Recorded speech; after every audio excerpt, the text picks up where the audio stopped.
At a networking event that I was All right, ladies and gentlemen, we're going at a to networking event that I was begin at, shortly. Can you hear? I met Am I fine? someone who Hear knew myself. his brother. So she's like, oh yeah, I have like connections to him. So Mike knows She told me she knew him.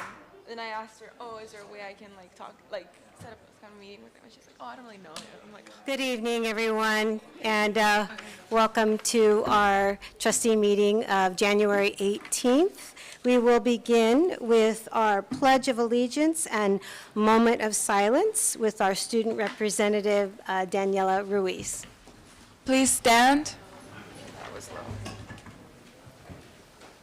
Put your right hands over your heart. Ready, begin.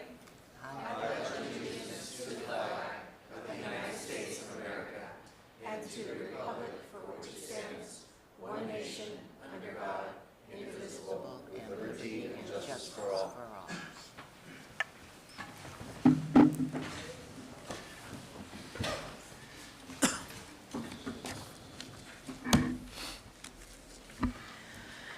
As we enter the new year, I want us to reflect on the past versions of ourselves. Did we make the most out of the chances we had? Did we tell our loved ones that we loved them? Were we a better person or a better friend? Regardless, the world is constantly changing, along with us. And if at some point the world felt like it was ending, amid all the chaos, there is room for opportunity. To be a better version of ourselves from last year, to make those we care about feel loved, and to take advantage of what life has to offer. Let's take a moment to reflect on the aspects of our lives that we will change for the new year.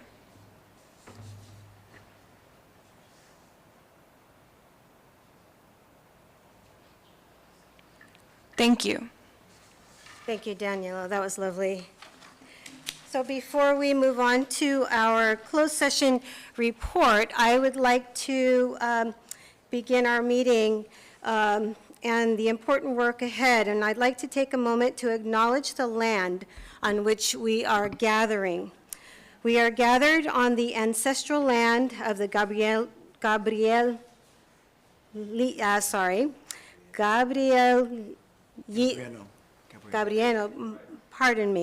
Gabrielino, and Tongva people. These people have lived on this land for many years, and they continue to be its stewards today. And I hope you all share similar sentiments when I say that I'm full of gratitude and appreciation for the opportunity to live and learn on this land.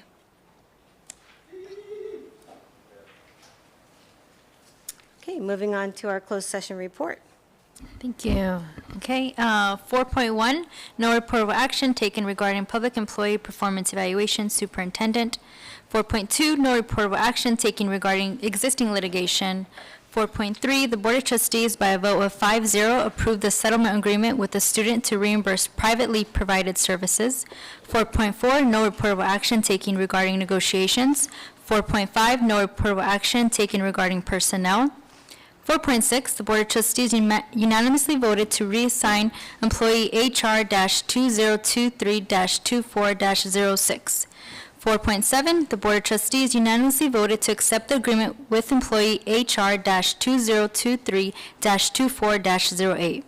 4.8, the Board of Trustees took formal action by a vote of 5-0 to approve the expulsion of student 23-07. Thank you very much. All right. For our recognitions, 6.1, the Puente Statewide Academic and Leadership Award, Class of 2024. And Board, would you join me up here?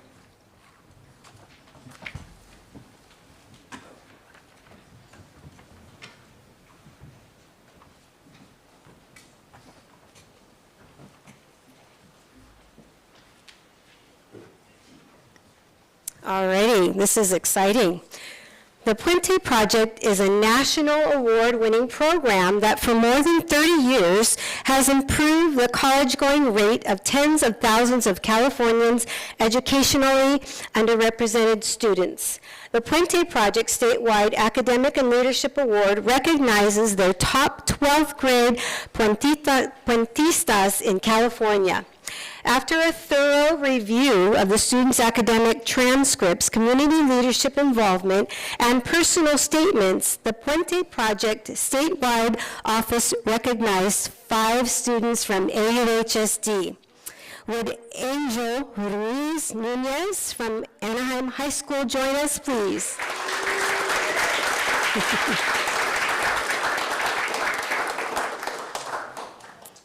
Would William Gonzalez from Cantella High School join us, please, if you're here? Daisy Queseda, Magnolia High School. They're all busy studying. Karina Solomon, Savannah High School. And Zuri Mosqueda, Western High School. And on behalf of the board, congratulations. We're so proud of you.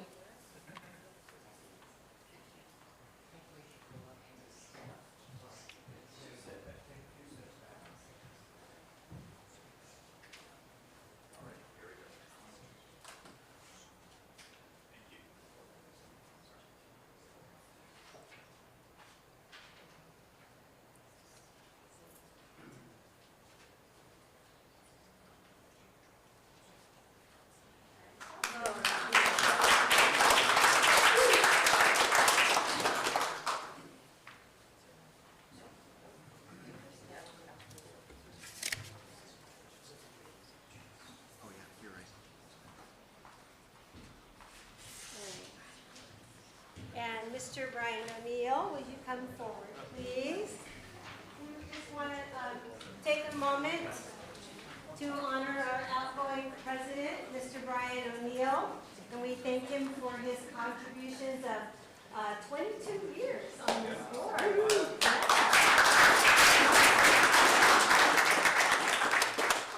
Any words of wisdom for us? I'm serious. Just thank you for the opportunity to the board and cabinet for this. I think it's a very important position to be held in any district as we go through the challenges that are presented to us on a daily basis. So they are many that are put at our doorstep, but I think we've done a great job over the years in moving forward, and we have ways to go, but we've gone, I think, much more than any other district around. So I'm very proud of the district and to be part of it. So thank you for the opportunity.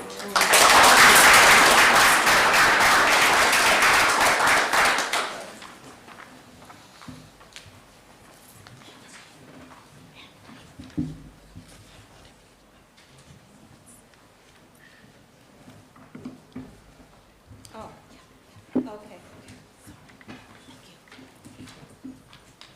Okay, I have a request of the board. If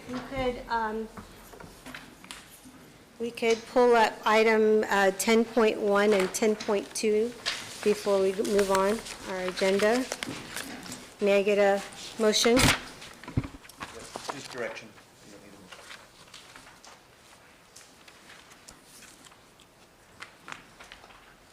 Do you want to? You can So do that we by can pull unanimous this up consent. So we can change the order. You can do it. You can do that by consent as long as there's no Unanimous objection. consent? It's Yes. fine? Okay. All right, item 10.1, our financial audit for fiscal year 2022 and 23.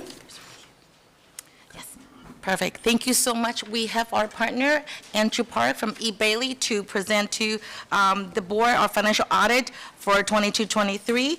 That's for our regular audit as well as the bond audit for 22-23. I'm going to give it to you, Andrew. Well, good evening. It's a little bit late, but Happy New Year. And wow, thank you so much for putting me up front. It's a privilege that we don't usually see. Tonight I'm here to present the results of the audit. So first and foremost, the trend nowadays with school district audit is that ever since the pandemic, we're running into a lot of difficulties. And auditors, unfortunately, are on the back burner. So, I mean, statistically speaking, my bread and butter is all K-12 audits. I do about 22. My team does about approximately 100 school districts. And just to kind of give you some statistics in terms of where the audit is going, in 21-22, we've experienced really difficult times. We were unfortunately in a circumstance where we had to extend 80% of our audits beyond the December 15 deadline. This year, 22-23, when I say this year, I'm kind of a year behind. This year, we're in a little better place. About 60% were on extension. Why am I bringing this up? I am happy to report that Anaheim Union High School District's audit was on time, and we certainly appreciate that because, again, we're always kind of a second priority, and we perfectly understand that. But at the same time, we appreciate it as an auditor because, unfortunately, if everything's pushed back, it gets snowballed and we're overburdened, like we are now with all the extensions. So I'd like to start off there. So we're going to cover the results of the district's audit. So before I even get into this, as an auditor, I work for the board. I report strictly to the board. I had a wonderful opportunity to speak to Mr. O'Neill this year, and it was a pleasure to get some insight. But again, we report to the board. We don't work with your cabinet or your management. Okay? So we're basically your agents. Now, the fastest way to kind of gauge how the audit went is to basically refer, do we have copies of the audit report? Yeah. Okay. Is basically, if you could flip to page 103 of the audit report, please. It's in the way back with the header of Summary of Auditor's Results.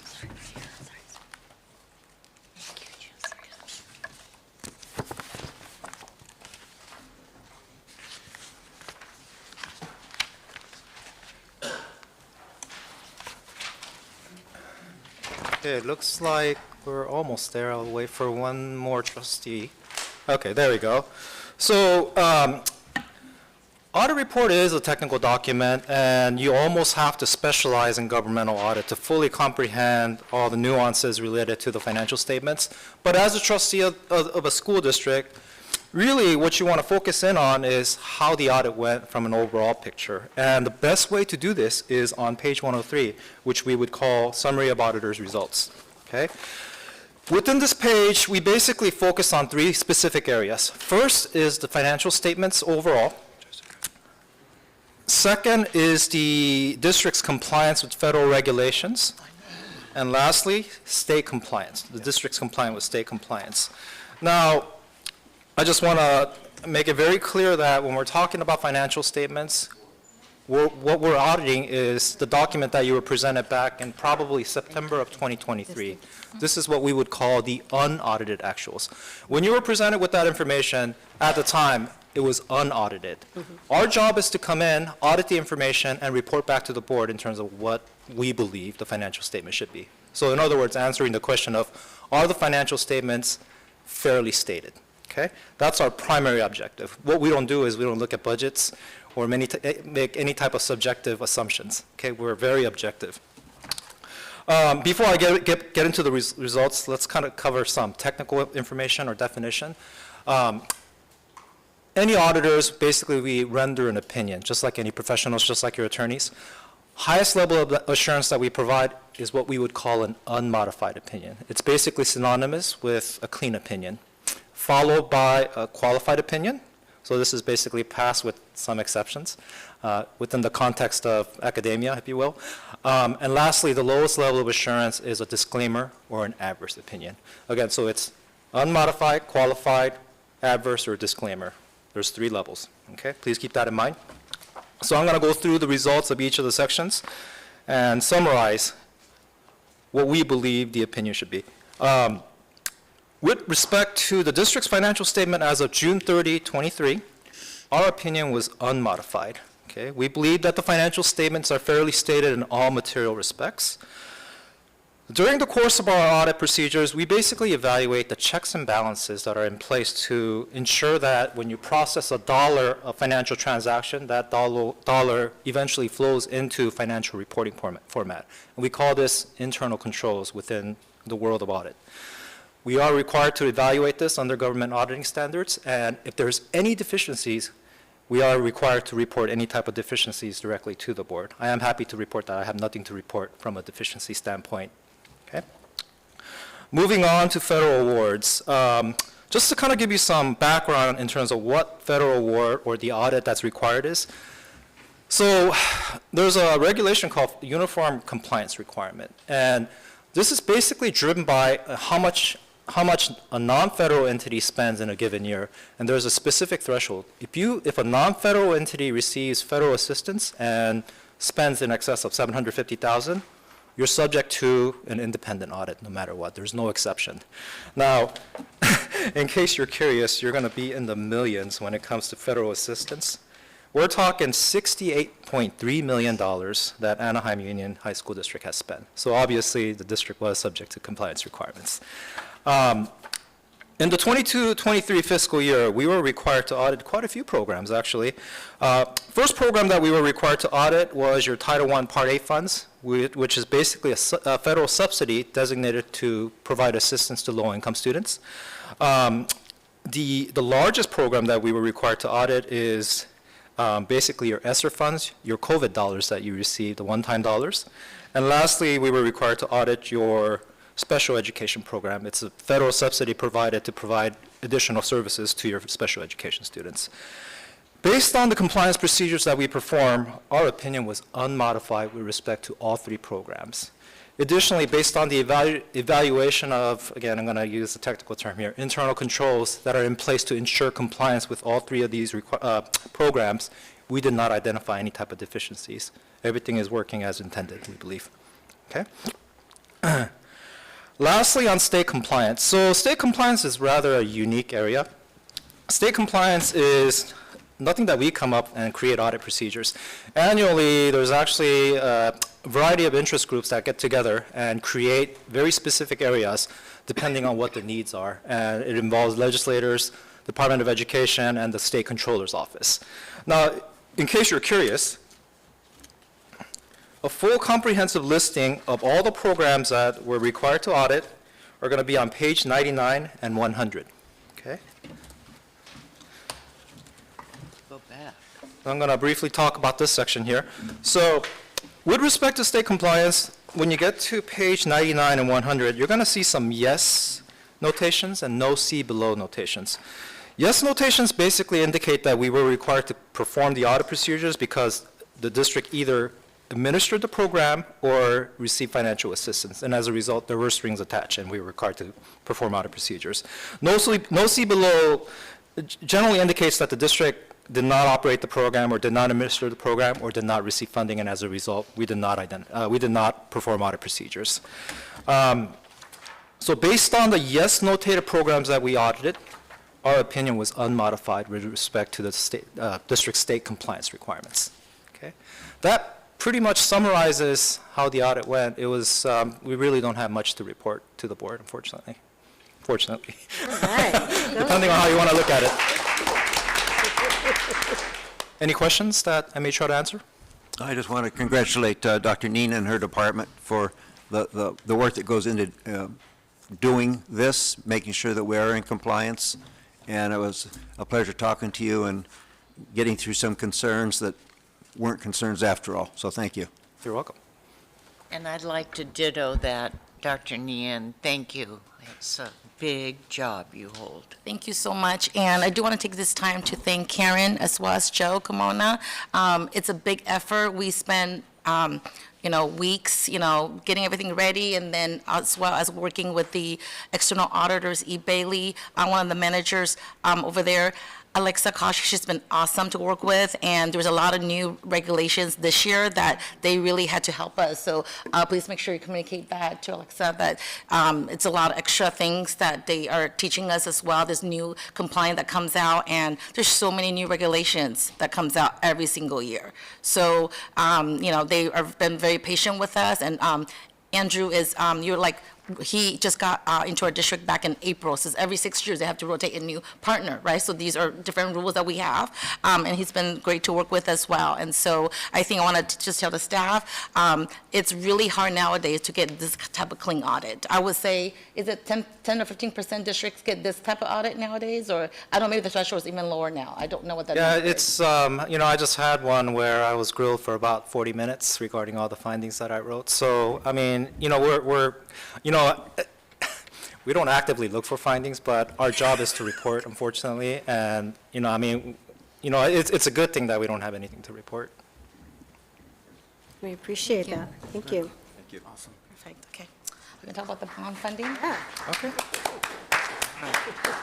So just briefly, if you can just quickly talk about the bond audit. So for the bond program, it is a requirement to have a separate audit on that as well. So just if you can kind of quickly summarize that as well. We do want to make sure that community know that, how we spend on bond dollars, every dollar is being audited as well. And so we want to make sure that we communicate that to the public as well. Sure. So I'll go again, if you don't mind. So bond audit is the smaller piece of the audit document that you have in front of you. It's a two-part audit. It's basically a segmented financial audit specifically focused on bonds. So basically what we do is we scale down all the testing. So when we're working with hundreds of millions, our testing threshold is going to be a lot higher versus when you're looking at a bond, maybe we're looking at tens of millions, right? So we scale down the testing. So I'm not going to talk too much. I generally get carried away a little bit. But so just kind of starting with the financial section or segmented audit related to the Measure H funds, our opinion, again, was unmodified with respect to the bond financial statements. We believe that the bond financial statements housed within the building fund of the district is fairly stated in all material respects as of June 30, 2023. In other words, it was a clean audit. With respect to the internal control aspect that we always report back to the board, we also did not identify any type of deficiencies related to the management of bond dollars from a financial reporting perspective, okay? The more interesting part is on the second half of the audit report. Now, this is what we would call a performance audit. It's basically synonymous with compliance audit. Now, what is the objective under a performance audit? We basically seek out and try to answer whether or not the district spent the proceeds in accordance to what the voters wanted, okay? It's basically, we're aligning sampled expenditures, and we're basically going through what the voters have approved, and it's a yes or no type of question. There's no gray. It's either yes or you didn't, okay? Just to kind of give you some perspective in terms of our testing that we performed.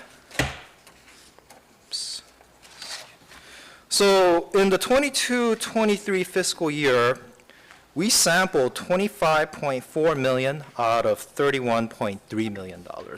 So from a percentage standpoint, we covered 82% of the total expenditures from a sampling standpoint. So just as a reminder, the principles of audit are based on a statistical approach, and no auditors would ever audit 100%. So again, we rely on the principles of statistics. Based on the testing that we performed, we believe that the district had spent all the bond proceeds in accordance to what the voters have approved. Okay, so we did not identify any type of deviations or exceptions. Okay. Music to our ears. Thank you. Bravo. Any questions? Nope. Hey, thank you for coming. We appreciate. Thank you, Andrew. It's a pleasure. Thank you. Thank you. Thank you.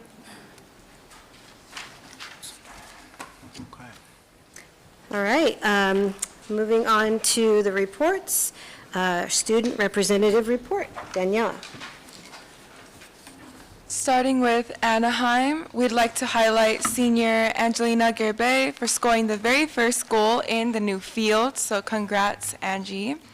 At Cambridge Virtual Academy, they had an event called Treasure Trove Market, in which you can immerse yourself in student entrepreneurship and purchase items of small businesses. At Cypress, their basketball coach, Derek Mitchell, hit 200 career wins. At Gilbert, during the fall semester, the school celebrated a significant increase in graduates, with an additional 24 students successfully completing their studies. Notably, the majority of these graduates were fifth-year students from Gilbert. This achievement represents a remarkable doubling of the graduation numbers compared to the previous year. At Catella, presenting the top 10 changes for each category in the RSVP summits, all students, including ALS and ELD, provided their solutions and top 3 priorities with the assistance of over 120 student summit facilitators. Kennedy's RSVP program hosted their second summit. Facilitators presented action plans to the student body to ensure that progress is made from the feedback in Summit 1. At Loera, ASB hosted the annual Winter Assembly, inviting students and staff all together to celebrate Love Week and close off the school year with performances. In between, more special wishes were given out. Students received various items from guitars, Nintendo Switch, and bicycles, all thanks to our staff and donations.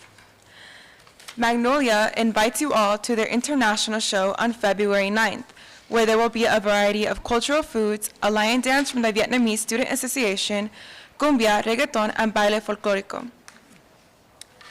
At Oxford, Emmy-winning broadcast journalist Yolanda Nava gave a talk at Oxford as a guest speaker. In this session, she shared about her life experiences and career in journalism, and also gave advice to those interested in pursuing journalism.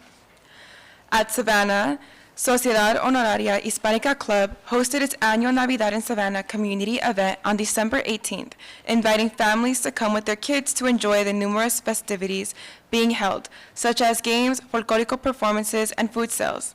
Through donations from Savannah students, all kids who attended were able to receive a gift. Western Pioneer's very own football team had premiered their document for the past season. This document was a great accomplishment done by the school and its program, directed by Victor Baltasar.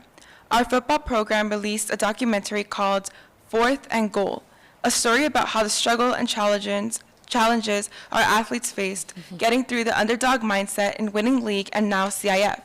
Our program has many current and past D1 athletes and are looking forward to signing 6 more towards the end of this year. That concludes the AUHSD High School report.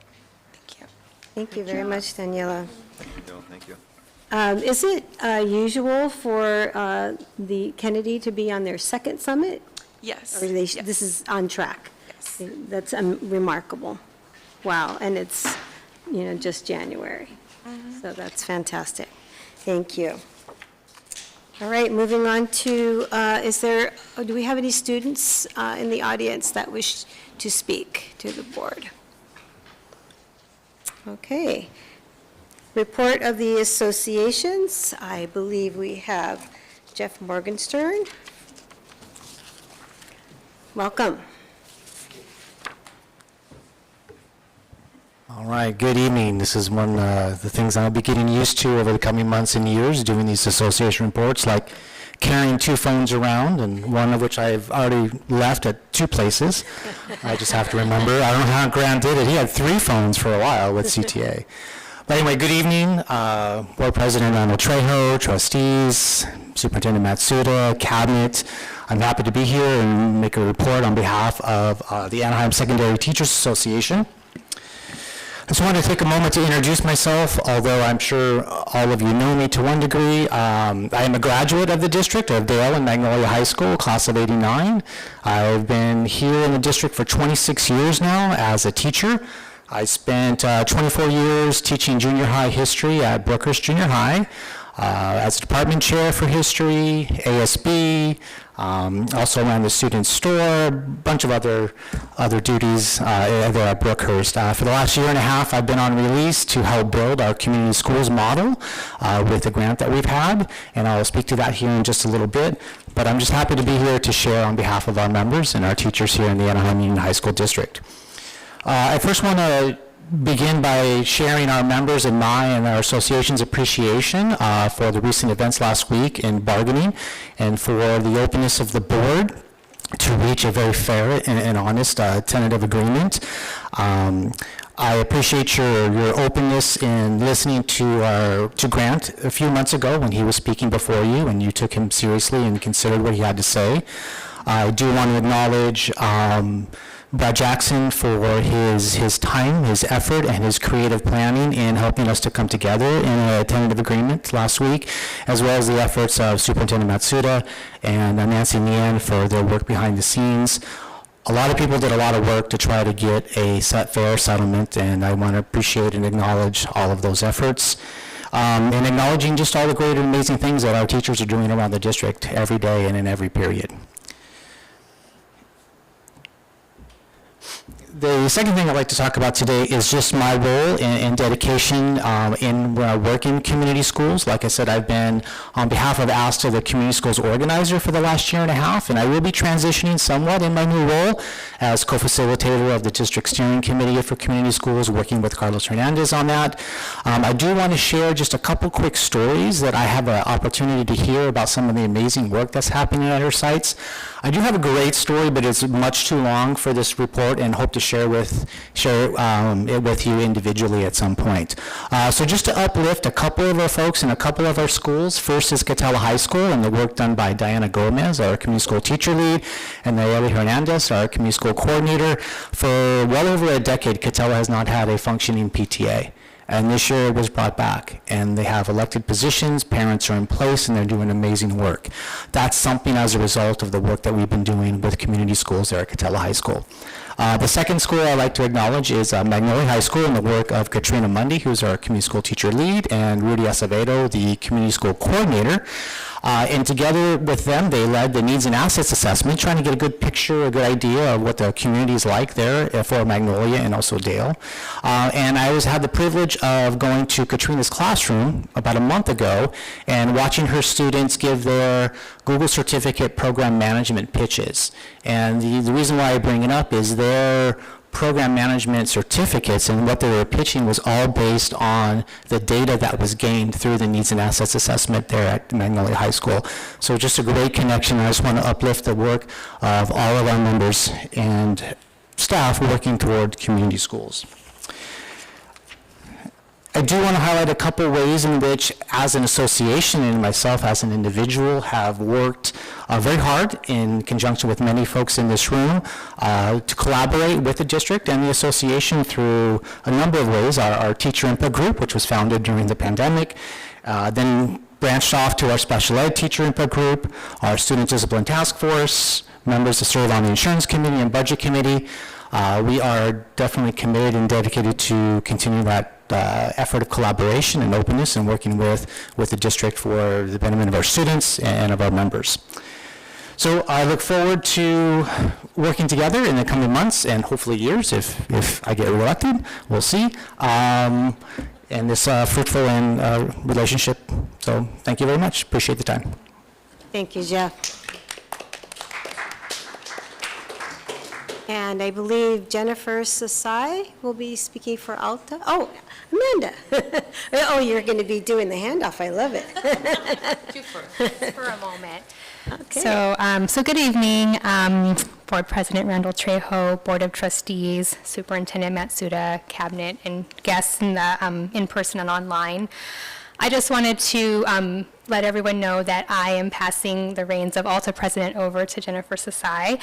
It was my pleasure to serve as the president as we work to secure a new board. And I know that Jennifer is going to do an awesome job, and want to thank her in advance for taking on this role, and ready to hand it off to her. So welcome, Jennifer, and here you go. Welcome. And I'd like to thank Amanda for her years of service to Alta. And so I'd like to start with our report for Alta tonight. Good evening, Madam President Randall Trejo, Board of Trustees, Superintendent Matsuda, Executive Cabinet, students, parents, and community joining us in person and online. Our schools are excited for a new year and the start of the new semester. At our school sites, we are celebrating our winter athletics and gearing up for LCAP season as well as registration for the next school year. Our AUHSD student ambassadors are currently preparing to onboard students for the LCAP process. Mindfulness and socio-emotional support is important. Several of our schools has been working in collaboration with Awareness in Motion. Last week, teams participated in an all-day retreat where they practiced mindfulness and conscious communication. We hope you all will be able to join us Saturday for our annual Serve-a-thon, AUHSD's way of spreading kindness and compassion throughout our schools and putting the 5 C's into practice. Every school site has a Serve-a-thon event. Also, our schools are currently gearing up for the capstones. CVA is kicking off our capstone season next week with student showcases and capstone presentations. Schools are also celebrating and recognizing the Teachers of the Year. It is going to be a great 2024. Lastly, Alta would like to also express our love and support to Trustee Piercy. We are thinking of her and sending our well wishes. Thank you so much. Thank you for that, Jennifer, and welcome aboard. It is going to be a good year. All righty, do we have a representative from PTA with us today? All right, we're moving on to our presentations. 8.1, Big Brothers, Big Sisters of Orange County and the Inland Empire. Yes, and it gives me great honor to bring up our coordinator of 21st Century Career Readiness, Scott Rendell, who introduced our partners in this great work. Awesome. Thank you, Jaron. So good evening, Board President Randall Trejo, members of the board, Superintendent Matsuda, our cabinet, and members of the audience here and online. So for those of you that don't know me, in the audience at least, I'm Scott Rendell, Coordinator for Career Readiness, supporting our career pathway programs and our AIM mentoring and internship program. January is National Mentoring Month, which makes it a great time to celebrate mentoring with one of our key partners. So I'd like to introduce you to Katie Wright. She's Director of Education and Career Programs with Big Brothers Big Sisters of Orange County and the Inland Empire. And she's going to share some updates from Big Brothers Big Sisters as we celebrate National Mentoring Month. Thank you, Scott. Good evening to everyone. Like Scott said, my name's Katie. I'm our Director of Education and Career Programs at Big Brothers Big Sisters, overseeing all of our site-based programs here in Orange County. And so, as he said, January honors National Mentoring Month, which is a time to acknowledge those dedicating time as mentors to young people, amplifying our young people's voice, and reminding our community that they too can join the mentoring movement. Next slide. Do I have a clicker? Do we have a clicker? Oh, perfect. Thank you. So just a little bit about what we do. At Big Brothers Big Sisters, what makes us special is not only our proven outcomes, but it's also that we like to call ourselves Jedis. We're about justice, equity, diversity, and inclusion, which is the framework and foundation through which we operate on. We are youth-centered, volunteer-driven, and one-to-one through our mentoring model.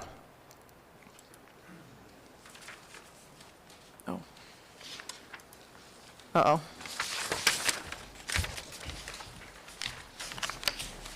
Okay.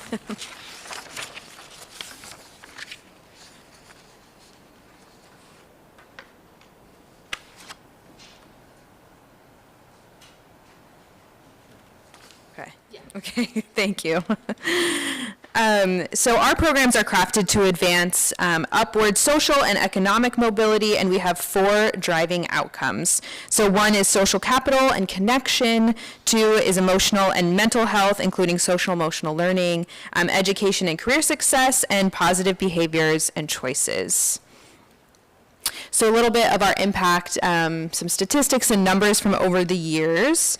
While we've been serving students for the past 60 years, for the past 10 years, we've impacted over 6,000 youth, bringing back $3.1 million in volunteerism to our country. But specifically here in Anaheim, we have mentored over 1,000 youth through 226 matches from grades 7 through 12.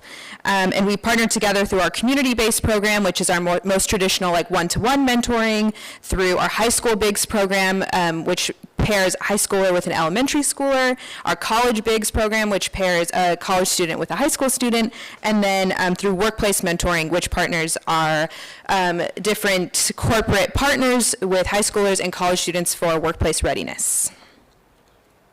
So a little mentorship spotlight. This is a quote from a Savannah High School student mentee, Joelle, about her college mentor. She says, "I absolutely love my mentor, Jessica. She's always ready to hear me out, and we both get along very well. Even though she's a senior at university and I'm a senior in high school, we're able to relate to each other in terms of life, education, and our desire for higher education after graduating. I appreciate her helping me in every way she can because I'll make sure to keep her words engraved in my mind." So we continue to do good things here in Anaheim through our partnerships to support youth. So a few spotlights and shout outs for that is through our partnerships with Disneyland Resort and through Visit Anaheim. We are continuing to focus on building the next workforce through our workplace mentoring program, partnering with different Anaheim companies, like I mentioned. These companies invest employees to serve as mentors and support their mentees through career pathways. Also, as a pandemic response to support the growing needs of high school students, we launched our College Bigs program with students from Chapman University and Cal State Fullerton, many being first-generation college students that mentor soon-to-be first-generation graduates. So this increases our persistency and transition from high school to college. And finally, what is the impact of our program? This past year, 96% of youth within our Anaheim programs graduated high school on time, and with 90% of those students maintaining or improving their grades, and 71% of your staff reported improved behavior for our mentees. And so finally, in honor of National Mentoring Month, I'd be remiss if I didn't invite you all and our community to kind of join us in this mentoring movement. We're always looking for more mentors and different ways to connect. And so we really stand by that ripple effect of when our leaders and community gives back and the ripple effect of that impact has on our youth. So thank you just from Big Brothers Big Sisters for your partnership over so many years, and we're looking forward to continuing the impact. Thank you. Thank you. Any questions? Any questions? Sorry. I just want to give a little testimonial. I work at an elementary school, so I get to see firsthand the BIGS program. Yeah. And you have a wonderful staff. So Good, thank Thank you very you. much for your work. Good, thanks. Glad to hear that. Thank you. Thank you.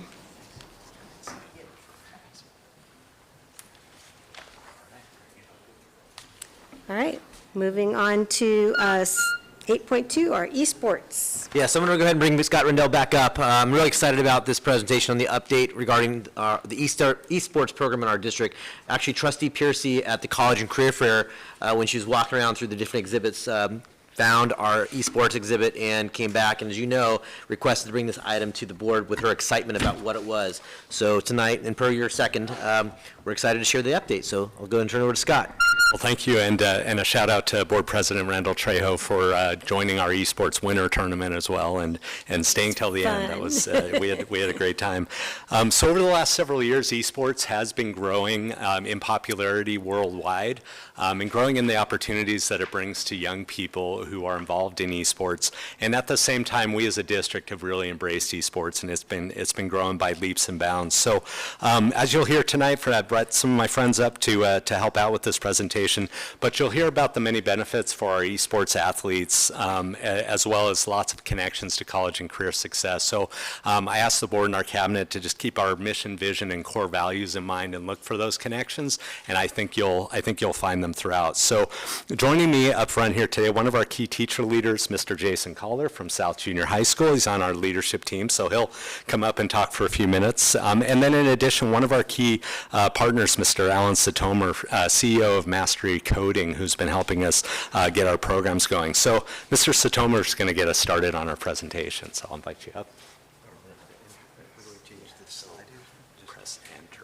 Press enter. Excellent. So how much does a board love a clean audit, right? Think about that for a second. Well, kids love video games more than you love a clean audit, okay? That's what we're talking about here right now.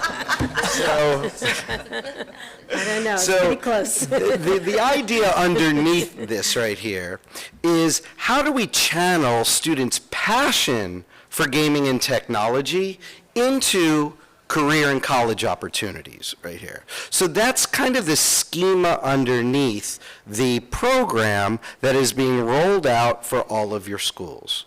We take their passion, you can see across the board right here, and then what we do is we lift the hood. See, all of these games that they so love, they're giant entrepreneurial STEM projects. There's computer scientists, there's graphic artists, there's business people, there's a host of people in this industry. And how big is this industry?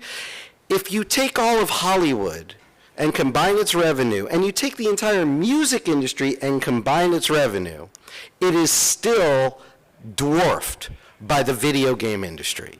That's the size of the economic impact that gaming has across the globe.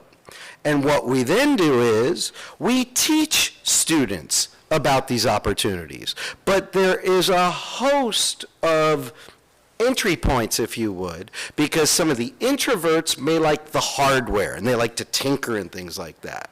Some of the extroverts might be into the broadcasting and the shout and be forward-facing and things like that. Some people who like the numbers, there's operations and so forth. So that's where we funnel them into finding their own personal proclivities, and then we work on getting them certified, graduate, right? Like, you realize that the game you love could be a pathway to a college scholarship or a prosperous career. So that is kind of what we're doing here with this program. But most significantly is we're making sure it harmonizes with the core values of the district.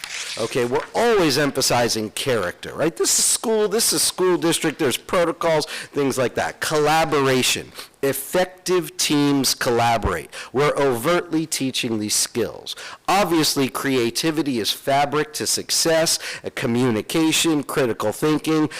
We are very direct in making sure that students see the connections between the games they love and being part of a successful esports team, and how it transfers to other endeavors, project-based learning, etc., right there. So what is included in the program is there's curriculum, there is career and college opportunities, there's, of course, competition, prizing, awards, things like that, that are all kind of baked into the DNA of this. But you don't really need me. I could talk about how great it is, but to the credit of Jason and Scott and a lot of hardworking people in the district, they just put together, oh, wait, let me go to the research. It wouldn't be like teacher educated. The research underneath this right here is, it goes for the disengaged students, right? Like, they're finding community, they're finding purpose. The kids who aren't into choir, they're not into the drama club, right? The esports club, like, they're finding a home right here. And think about this, we talk about equity, we talk about equity, we talk about equity, but where else on any campus will you find that maybe a student with special needs is sitting side by side with the prom king and star basketball player, and the prom king basketball has absolutely no advantage over the student with special. As a matter of fact, he or she might be getting the floor mopped in the game they're playing. Like, it's a democratization of opportunity right there, which brings all people together. And like I said, we have a white paper that we can provide for the board if you'd like on the academic benefits of gaming and research and bringing it into the classroom right here. So, as I was saying, how did the students like it? Well, your team put together a nice little video right here, which I'm going to take a moment to play, about the inaugural event right here.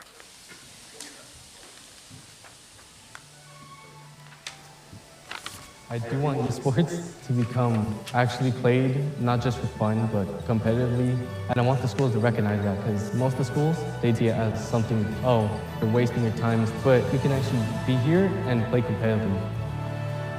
When gaming, you are using your critical thinking skills, you're communicating, you're collaborating, you use all of your skills, put them into something you enjoy doing. Being with the people, playing with them, that's something else, you know? It's like if you win, you celebrate, you know? Get a high five, you know? It's just being there with people while playing is a lot better than just being alone.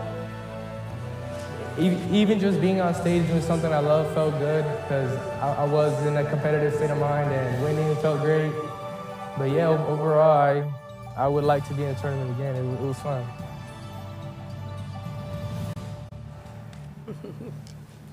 Bravo. Ronnie, did you do that? That Did was. you do that one? Yeah. Yeah. So as I mentioned, there are a host of benefits from building confidence in students, building voice, building purpose, and building community, which is obviously kind of a theme of tonight right here, that are coming to the fore through this program. So as I mentioned a moment ago, this is not a one-size-fits-all. This is personalized learning where students can find agency in their endeavors to manifest opportunities in a world being changed by technology, right? We're talking about artificial intelligence, we talk about cutting-edge communications, and all of that exists in this world of esports, and kudos to these gentlemen right here for having the vision of ushering it in, because as I've said many times before, I believe every school in the country that has a basketball court on their campus will, by the end of this decade, have an esports lab, because that's how popular it is. And once upon a time, somebody said, hey, we should play basketball here, and then it just kept rolling and rolling. That's where this is going, and as I said, credit to these guys for bringing it in right here. So thank you for allowing me to speak. Thank you. Thank you, Alan.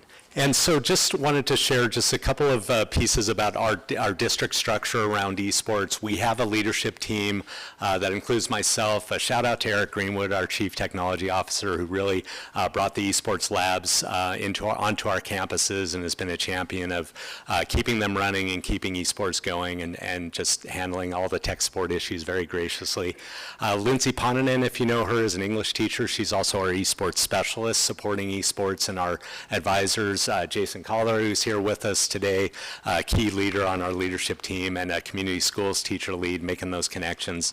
Adrian Olmedos, CTE teacher at Western High School. Tyler Mendoza from Anaheim Achieves. Anaheim Achieves was critical in getting our program started. And then Ronnie Galang from our Public Information Office, who's made that great video, and he's joined our team as well. And beyond the leadership team, we last year were able to get esports stipends, or stipends for our esports advisors into the contract to provide that support to our advisors. The computer labs at each school, we have monthly advisor meetings and support.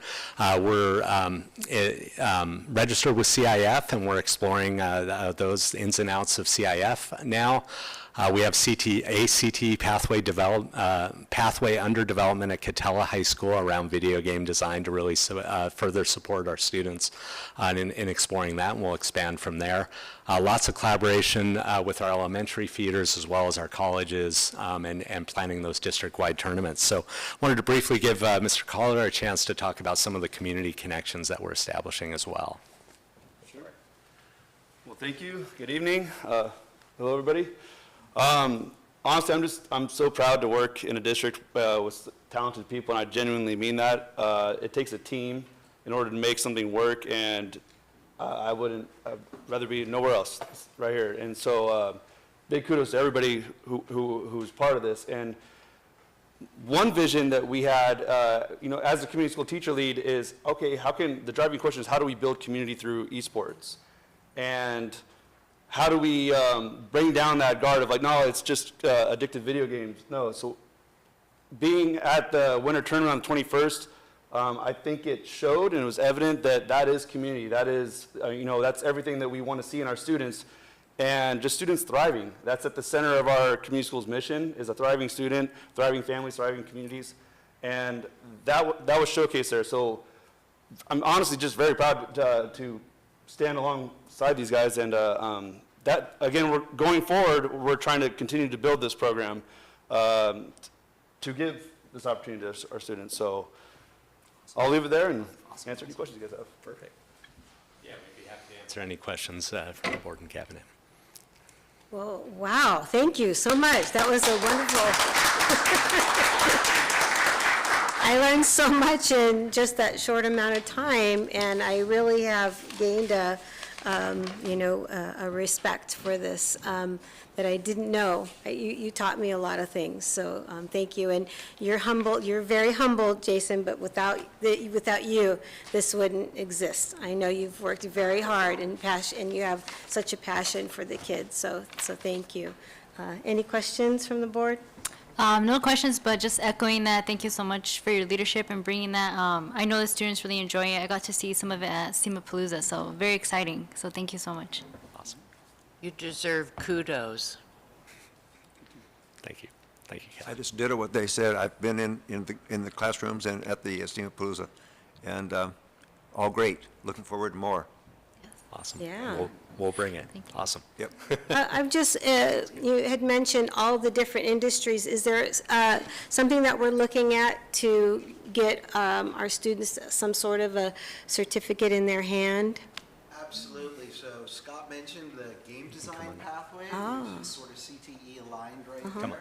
on up for our online audience. Oh, sorry about that. So the question was, are there any certifications, industry-based certifications? So there are programs that can earn industry-accredited certification in game design, which flows into the A through G requirements for college entrance. And we are seeing that your students, they're not just going to leave high school with a diploma, they're going to leave high school with a diploma plus perhaps multiple certifications and portfolios of their work, because the world has changed right here, and it's not just about the degree on the wall, but it's can you show and demonstrate competency at a particular skill.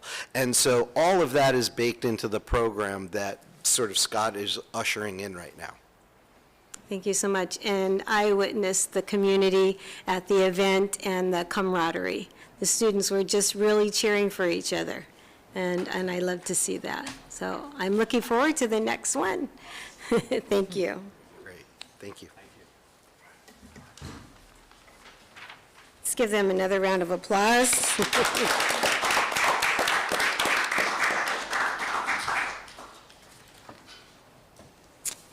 Okay, we're moving on to public comments, and I would just like to say opportunities for public comments occur at the beginning of each agenda item, and at this time, for items not on the agenda, persons wishing to address the board should have completed a speaker request form, and each speaker is limited to a maximum of 3 minutes, and board members cannot immediately respond to public comments as stated on the speaker request form. First person I'd like to bring up is Christopher Veit.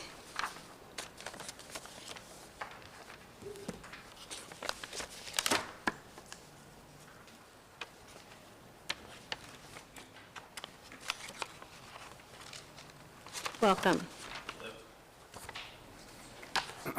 Testing.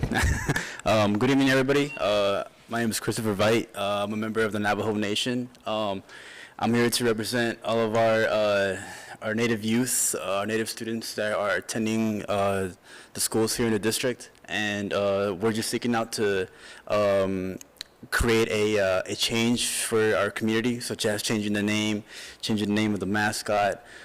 We believe that has a deep and cultural impact on our people, not only with the past trauma, but all of our experiences that we've faced with as indigenous people of the land. We're not only seeking to changing the name, but hoping to also allow the students to have a cultural sense of like their background and stuff like that, allowing maybe like classes or stuff like that to really give our youth a tool to really seek out the roots and where they really come from and all that. So that's what we're really hoping to achieve in the next I want to say month or so, maybe even more. But yeah, that's kind of all I have to say. But thank you for your time. It's an honor to be here. We're hoping to really push this through and really see a future where our youth have that how do I say, the chance really to know more about their cultural roots and, you know, about their background. So, thank you. Thank you. Mozak?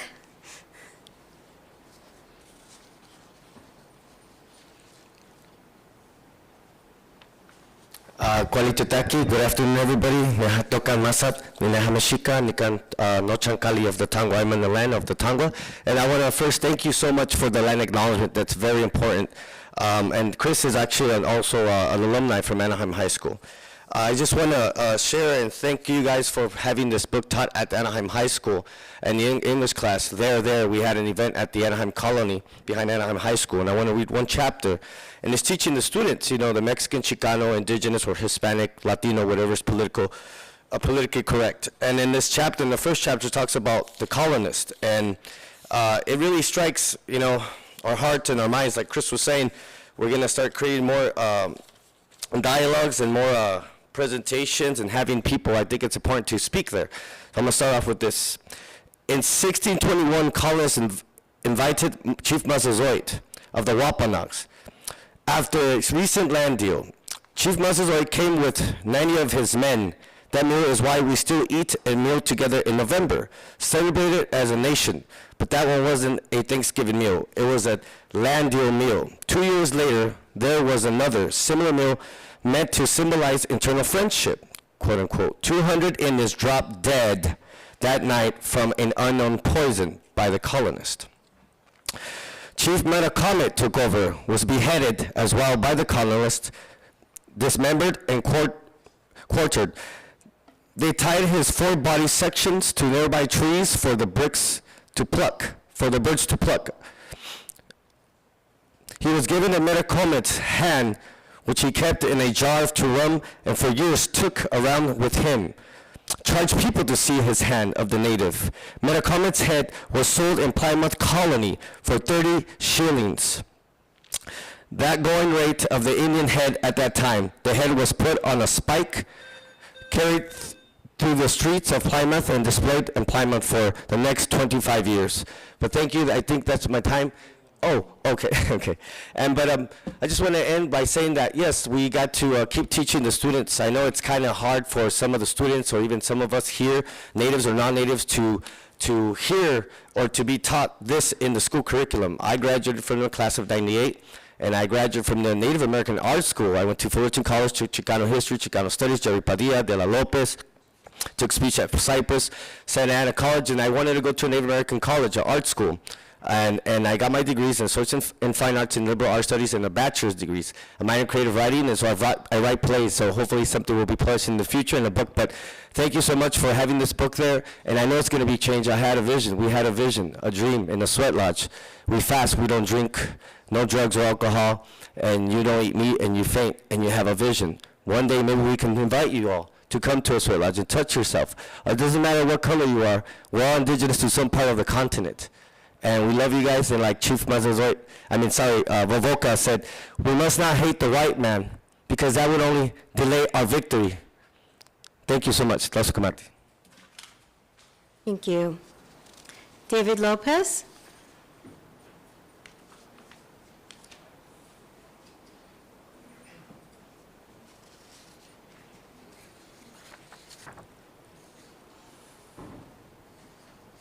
Welcome.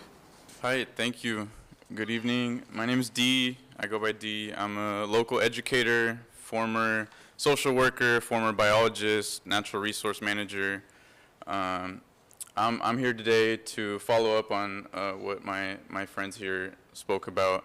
I also believe that the colonist logo or brand of the school should be changed. And I'll try to be concise here. I know we get 3 minutes. There's a number of things on my mind when I'm here speaking in front of you, which thank you again. Thank you for your time. I didn't even say that. Thank you for your time and the opportunity to speak. One thing that comes to mind is what I was like in high school, right? I believe that my experience in the education system, you know, I feel as though the education system failed me in the sense that it did not teach me about my identity in a truthful way, in an inclusive way. In fact, I know that there are parts of history that are completely erased and absent from textbooks, and I know that thankfully, that is changing. If I understood correctly, that book that Masat mentioned is now a part of the school curriculum, so that's awesome. We have things like this where, you have a land acknowledgement, which is also a good thing. And in my opinion, it is also, the land acknowledgement, for one, is a performative measure, right? It's something that, we can appreciate and we can read and it can be acknowledged. At the same time, it doesn't necessarily have tangible impact, right? And I believe that removing the colonist brand would have tangible impact, right? It would be an opportunity to have real change. And if I'm understanding correctly, right, we have those books in our curriculum. We changed the mascot,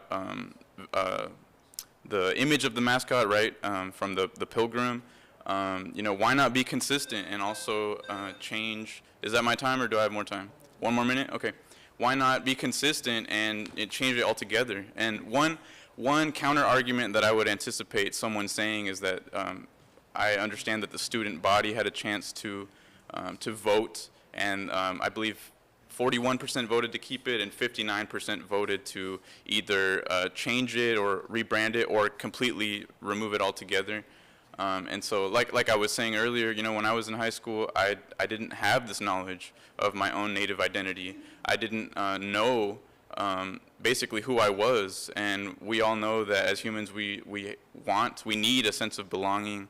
The sense of identity is critical to a person's development, and for Native kids in particular in this country, it's something that is, again, erased, kept from them, and something that really they have to go through life finding it themselves. And if they're surrounded by places or even educational places that don't give them that information, well, they don't have that opportunity. So I believe my time is up. I won't go over time. Again, thank you for listening. I really hope that y'all can take our words to heart, and we present this in a respectful way, in a way that hopefully we'll have change, right? Tangible impact, action, and actually not just talking about something, but having the actions match the words, right? So thank you. Appreciate it.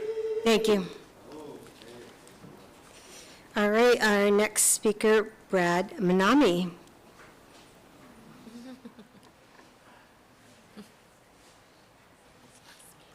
Welcome.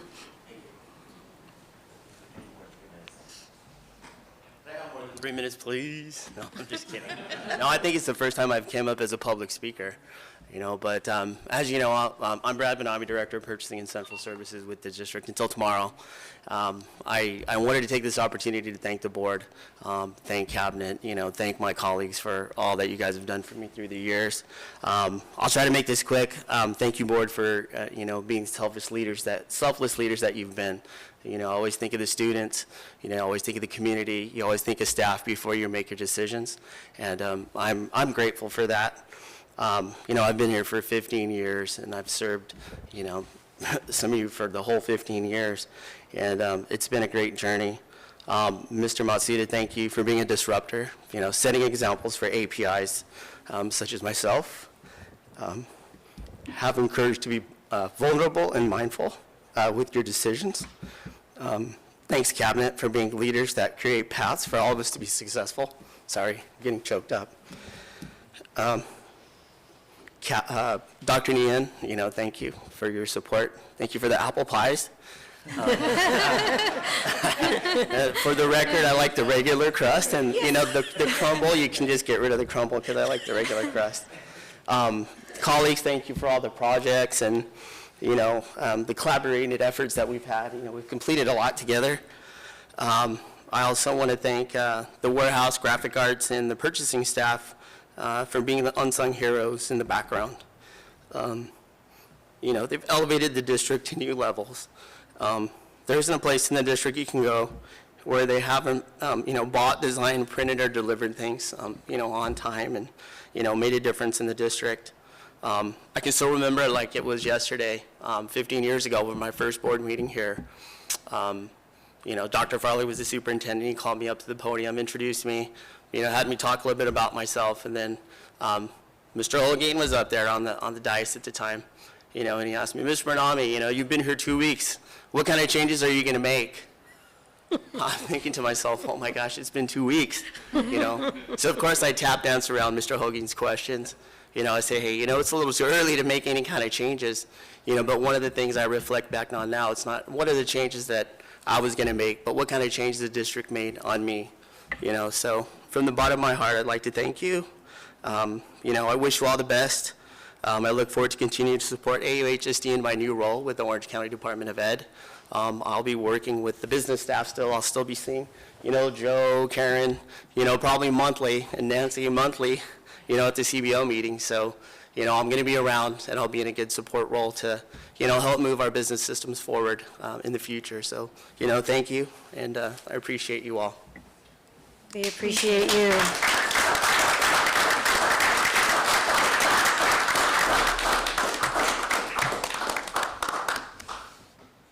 Oh, we're going to miss you, Brad. Thank you. Yes. Hey, Brad, before you step out, I just want to acknowledge you, one of the many unsung heroes that we have in the business side of the house.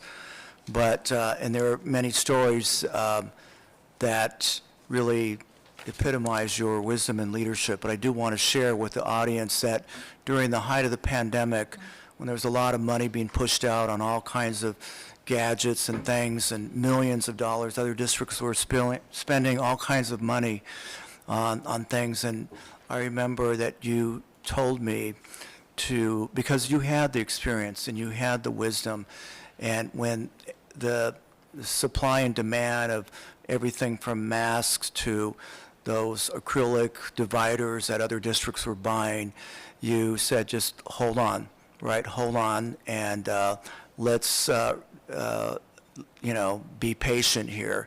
And I think that you deserve a lot of credit for saving a lot of money that other districts, I think, wasted on a lot of things. So that's just one of many unsung things that you did, not to mention your work with the innovative furniture as well. So there's many, many things that you've done, and I want to thank you for that and your wisdom, and now you'll be able to share that with the entire county. So thank you. Thank you.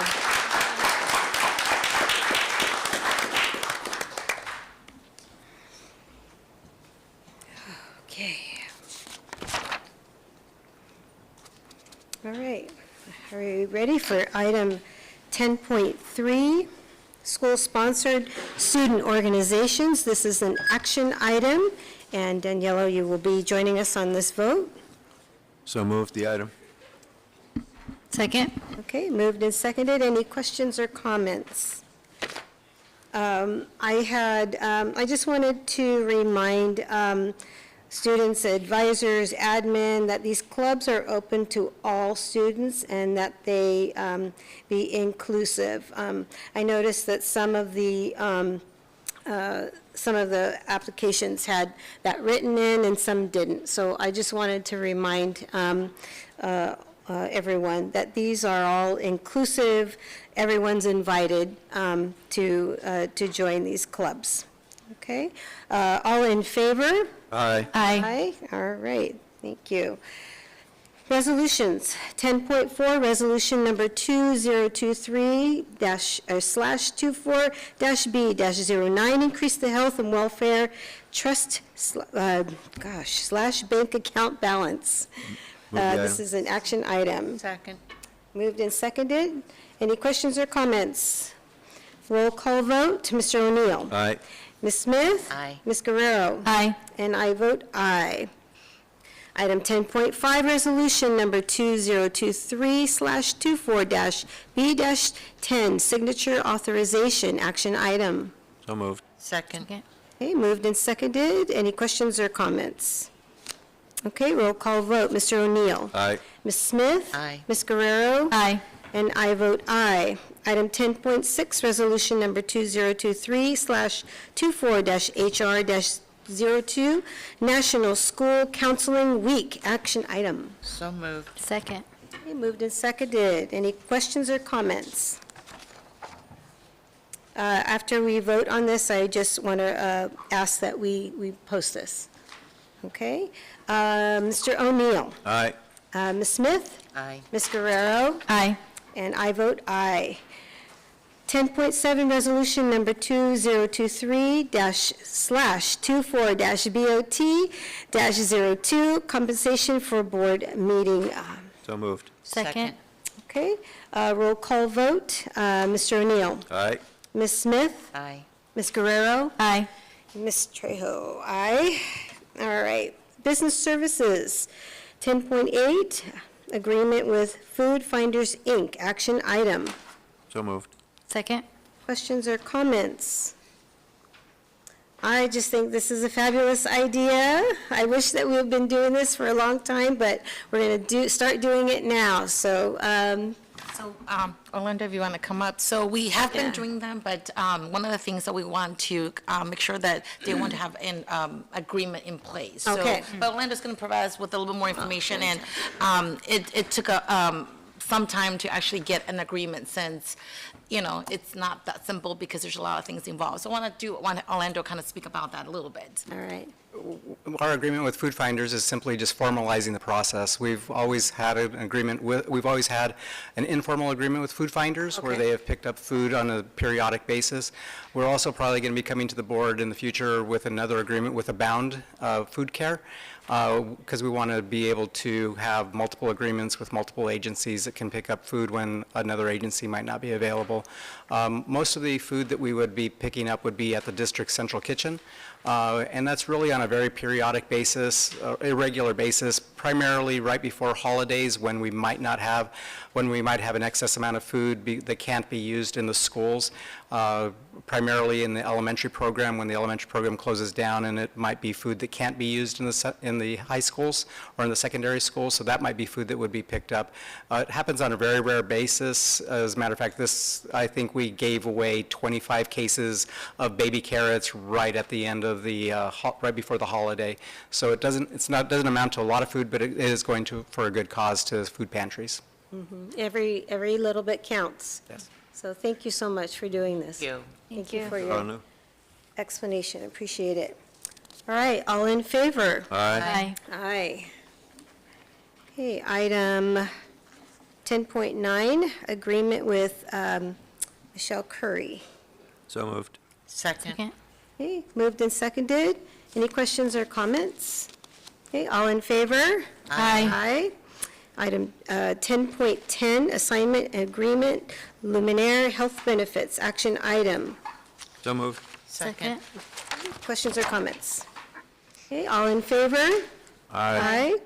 Educational Services, 1011, agreement, Caroline Lee, PhD, action item. So moved. Second. Okay, moved and seconded. Questions or comments? Okay, I would like to know when Dr. Lee will be at these different sites. I'd like to maybe visit or see. Absolutely, we her can in get you those action. dates. They haven't been solidified because we were obviously waiting for board approval. And now that, if it is approved, we'll begin working with her and those sites to begin on a marketing campaign and determine when those dates might be. Okay. Yeah, I looked her up. She sounds really wonderful, legit. All right, and just what we need. Thank you. So, all in favor? Aye. All right. 1012, agreement, Brazer Educational Consulting, parentheses BEC, comma LLC, action item. So moved. Second. Okay, moved and seconded. Any questions or comments? Okay, all in favor? Aye. Aye, all right, unanimous. 1013, memorandum of understanding, MOU Brazer Educational Consulting, BEC LLC, action item. So moved. Second. Okay, moved in second. Questions or comments? Okay, hearing none. All in favor? Aye. Aye, all righty. 1014, agreement, Joni Prado, action item. So moved. Second. Moved and seconded. Questions or comments? All right, all in favor? Aye. Aye, all righty. 1015, agreement, David Hatmaker, action item. So moved. Second. Okay, moved and seconded. Any questions or comments? Okay, all in favor? Aye. Aye. 1016, agreement with Dr. Dustin Barr, action item. So moved. Second. Moved and seconded. Questions or comments? Okay, all in favor? Aye. 1017 agreement, Eong Keng Song, action item. So moved. Second. Okay, moved and seconded. Any questions or comments? All in favor? Aye. Aye. All right, 1018 agreement, Rachel's Challenge, action item. So moved. Second. Moved and seconded. Any questions or comments? Okay, all in favor? Aye. Aye. Thank you. 1019 community service agreement, Cielo Community for Innovation, Entrepreneurship, Leadership, and Opportunities, action item. Slow moved. Okay, moved and Second. seconded. Any questions or comments? Okay, hearing none. All in favor? Aye. Aye, all righty. 10, 12, 20, sorry, agreement, Orange County Department of Ed, OCDE, Mindfulness and Wellbeing, Cal Hope 3.0, action item. So moved. Second. Okay, moved and second. Questions or comments? Just a comment, congrats to Gilbert High School for receiving this award. Yes, Dr. Lara, fantastic. All right. All in favor? Aye. Aye. All righty, moving on. 1021 agreement, Hazel Health, Inc. and Telehealth Services USA, action item. So moved. Second. Moved and second. I see a theme going on here, and I'm really proud of our district in providing these services for our students. I think it's very innovative, and it just benefits all of our families, so for many reasons. I appreciate this. All in favor? Aye. Aye. 1022 agreement, Alenia Psychology, Inc., action item. So moved. Second. Okay, moved to second. Questions or comments? Okay, another great opportunity for our students. All in favor? Aye. 1023, data use agreement, Department of Health Care Services, action item. So moved. Second. Okay, moved and seconded. Questions or comments? Just a comment, just want to thank our Ed Services staff for working on this. I know at Medi-Cal, many of our students and families rely on that, so it's good that we're getting ahead of the curve, making sure they get re-enrolled. And then just wanted to make an announcement that Medi-Cal also covers undocumented individuals now, starting in January, so to our communities. Maybe if we could help publicize that with our community schools or within our schools, I think that would be, thank you. All right, thank you. Okay, all in favor? Aye. Okay, item 1024, agreement UB Technology Innovations, Inc., action item.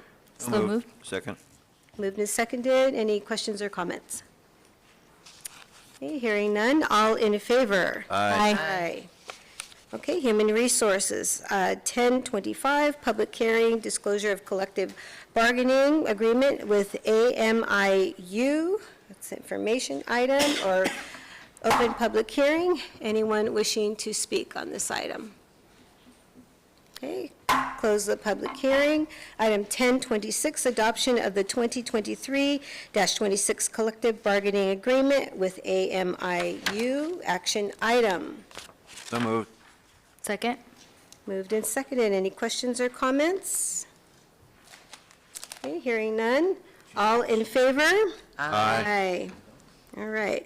1027, initial contract proposal, AUHSD to CSEA. This is an information item. 1028, public hearing, initial contract proposal, AUHSD to CSEA. Opening public hearing for anyone that wishes to speak on this item. Seeing none, closing the public hearing. Okay. 1029, initial contract proposal, CSEA to AUHSD. This is an information item. Item 1030, public hearing, initial contract proposal, CSEA to AUHSD. Opening the public hearing. Does anyone wish to speak on this item? Seeing none, closing the public hearing. Moving on to item 11, consent calendar. Anyone wishing to pull? Yes, 11.7 mm and 11.8. Any other item? Move the balance. Okay. Second. Moved and seconded. Motion for the balance? I'm sorry, not a motion, but a vote for the balance. All in favor? Aye. Aye. All right, item 11.7 MM and 11.8 together. So moved. Second. Move the second. All in favor? Aye. Opposed? And Abstain. abstained. All right, one. All right, moving on to superintendent and staff report.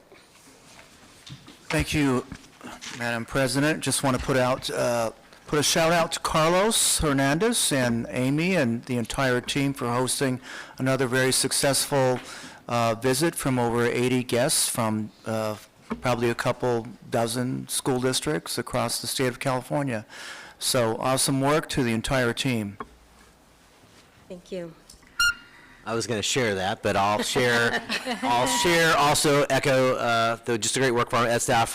Last Friday, we hosted, through the work of Carlos's department, Parent Summit at Cal State Fullerton. So we had a bunch of parents there. We had actually two of our counselors, Penny Hadchiz and Cecilia Sobranis, do an amazing job presenting one of the sessions on the work of our district to our incoming seventh grade families that are going to be coming into our district. So just a great job all around. And also today, I want to highlight Anaheim High School. Today's visit was at Anaheim, and I want to give a shout out to Ruben. I don't know that he's watching, but to him and his team, they did an amazing job with the visit, highlighting and showcasing the great work at Anaheim. We got comments when they came back, and I know I wasn't at Anaheim today when they did the visit, but back when they came back, and they indicated very clearly the feeling and the vibe that they felt on a campus, and they thought that was kind of odd that a high school campus to not feel chaotic and overwhelming when Anaheim, obviously one of our largest schools in the district, had this sense of calm and welcome on their campus. So just kudos to the school, to the team, and of course to Carlos and the team on the great day today. And on another note, we had a separate visit from the Fontana Unified School District that spent a day over at Gilbert High School. And they were basically saying the same thing, that they have not seen an alt ed program as great as what they saw at Gilbert. And in terms of the culture, we're talking about school culture, which is a hard thing to really move the needle on. And Jose, shout out to you and your staff for creating an inclusive environment. Thank you. Well, I would just like to collectively put out our love and support for Trustee Piercy, and I know she's watching this evening, and just to let you know that we are with you and thinking about you.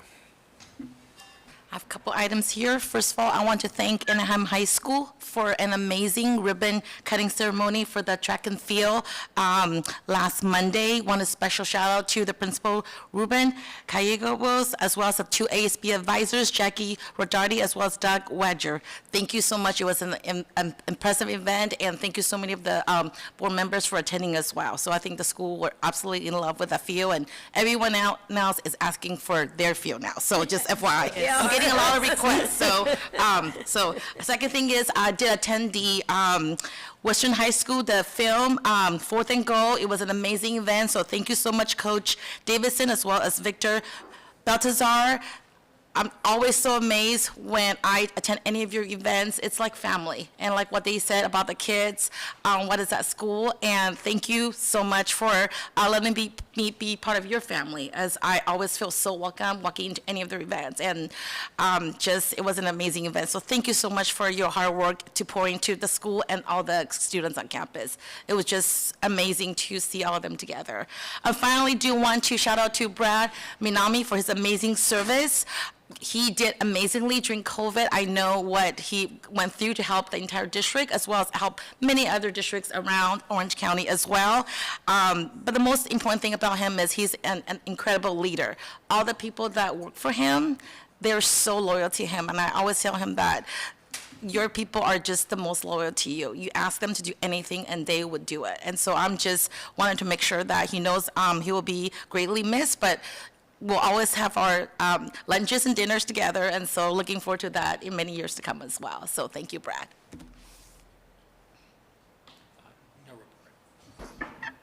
I want to wish our entire community a Happy New Year as we come back, or have come back and hit the ground running and start to prepare to graduate our students, all of our seniors, and continue to support the rest of our grade levels and all of our programs and all the different things going on at the site level. I want to build off of what Superintendent Matsuda said.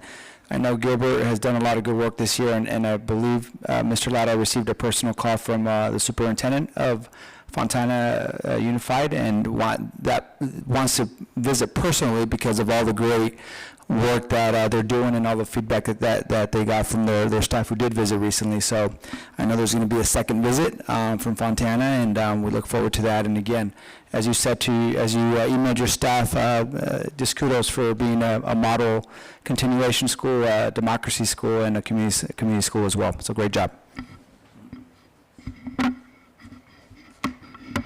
Daniela, do you have anything else to say? Your report? All right, thank you. Mr. O'Neill? Sure. I attended the Green Band presentation at Kennedy High School, and the Green Band is from Japan, and they march in the Rose Parade every year. And then they come to Kennedy and they put on a benefit performance, and all the money that is raised at that time goes somewhere, and this year they designated to Lahaina to help support the efforts there. So, but they put on a fantastic performance every year also.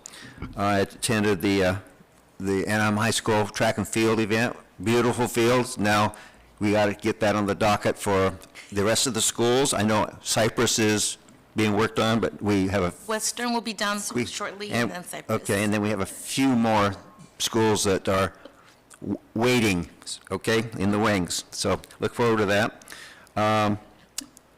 I attended an ROP meeting last night with Ms. Randall Trejo, and also this afternoon I was able to drop by Gilbert for the announcement of the Orange County Parenting Magazine Employee, Teacher, and Employee of the Year finalists. So congratulations to your people. So that was a nice event. And just a shout out to Brad Minami. Thank you for all the time, 15 years that you've put into this district. You'll be missed, but I'm sure that you will enjoy your new endeavor at OCDE, and he will maintain his relationship with us. So look forward to that. That's it. Thank you.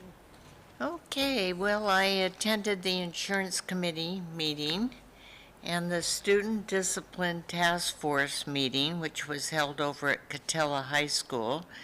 We've moved it from the PDC over to individual schools now. And I listen. I don't participate at both of those meetings. And the ribbon cutting at Anaheim High School, field and track, the amount of time, coordination, thought, and impact in bringing all of those people together, the speakers, the music, the pom-pom girls, the band, was just gorgeous. And it just really touched me because it's a big project. Until you actually view it, you can't totally appreciate what it all takes to bring that together. And I enjoyed it and appreciate it, and I want to tell Brad that he's deeply appreciated in this school district and his work for 15 years. Thank you. Oh, one more thing. The Gamut has come out by Oxford Academy. It's a newspaper that they've put out, and it's wonderful. It's very impressive. I don't think we've ever had a school do this. But it's not short. It's a read and a half. And it takes a lot of effort to be. I'm going to leave it here in case anyone would like to see it, but it's very impressive. Thank you, Ms. Smith. Ms. Guerrero. Thank you. I had the opportunity to attend the Southern California School Nutrition Association meeting and share my story as an Anaheim student and a recipient of free and reduced lunch. So thank you for AUHSD Food Services for the opportunity. And I also want to thank Senator Umberg, who attended the event and recognized our food services department for all their work.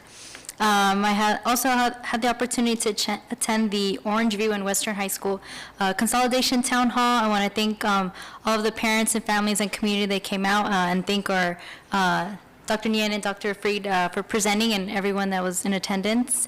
I also attended Anaheim High School's track and field ribbon cutting, and it was a beautiful field, and I know Anaheim we're very excited. And that same night, they hosted a game and they won the game, so it was a very great event. You spoke. And I was there and I spoke. And then, as an Anaheim High School grad, I was also invited to the Western High School football documentary, which highlighted their 6th consecutive Orange County League win. So I want to congratulate them on their win, and an incredible documentary by Victor Baltazar and all of the team at Western High School. And then I also had the opportunity to go to Gilbert High School. Supervisor Doug Chafee hosted a civic engagement there. The students had written him letters to change a OCTA bus route that affected their student schedule. So I want to thank him and his time, and OCTA for their time, and for the school's continuous civic engagement. Definitely a model democracy school. And then I also join in congratulating Brad, and thank you for his service to our district. Thank you. Yes, we're going to miss you. Thank you for all your devotion to our kids. You're very, you have amazing character, and we're going to miss that about you. But hopefully we'll see you. We'll see you around, so we won't say goodbye. All right, but we wish you all the best. I attended my ROP meeting last night, and although I was late to the track and field ribbon cutting, I got there in time to see all of the audience members walking around the track, coming through the tent, and boy, it doesn't do it justice until you're actually on the field. I was so excited, I drove by it the night before, and boy, when you're on there, it's just beautiful. So congratulations to Anaheim, and we'll be looking forward to the next ones coming through. I got a tour of the ROP facilities over at Gilbert High School, and then I mosey on over to Gilbert High School, where I was graciously hosted by Dr. Laura, and I was privileged to attend a circle where students felt very safe to participate in a circle, and I am honored that you felt safe to tell your story to the group with me present. It's a remarkable story, and it just shows how much love and compassion that you have for your students to be open and honest to share your story. So it was a privilege. I too also attended the Krikorian Theater viewing of Fourth and Goal. We're so proud of our Victor, and I learned so much more than football, watching a football movie. Coach Davidson teaches each one of his students to have character, and that's what I learned from the movie. And I was ribbing my colleague when when they were showing the Bell game with Anaheim and Western. I was watching her face. Yes. She was grimacing a little bit, just a little bit, but kudos to Victor and his team for putting that on. And I understand he's going to be putting that through the documentary circuit. So wish him luck if he can win some awards. But I think it was remarkable. It was only about an hour and a half, and I think we all could have sat there and watched another hour or two of it. It was that moving. I also just wanted to mention what some of our speakers had talked about, their concerns. I just wanted to highlight that on December 14th, we had our first Native American Education Task Force. So, and actually Dr. Lara is on that committee. And so, I don't think there is anything like this in any other district. I would be surprised if there is, but I think Anaheim is doing its utmost to meet the needs of each and every student, as we saw today with the esports and all of the, the board mental health projects, and so I'm just very, very proud. One other thing I did during my break was to finish this book. As we know, Michael Matsuda, along with David Fraser, wrote this wonderful book highlighting the work that goes into building this community that we have in AUHSD. I was kind of kidding him. The first couple of chapters are a little bit technical, so I was having a hard time. You have to read each and every page. It's riveting, but it's just a little bit, it's not, casual reading. But after the second chapter, it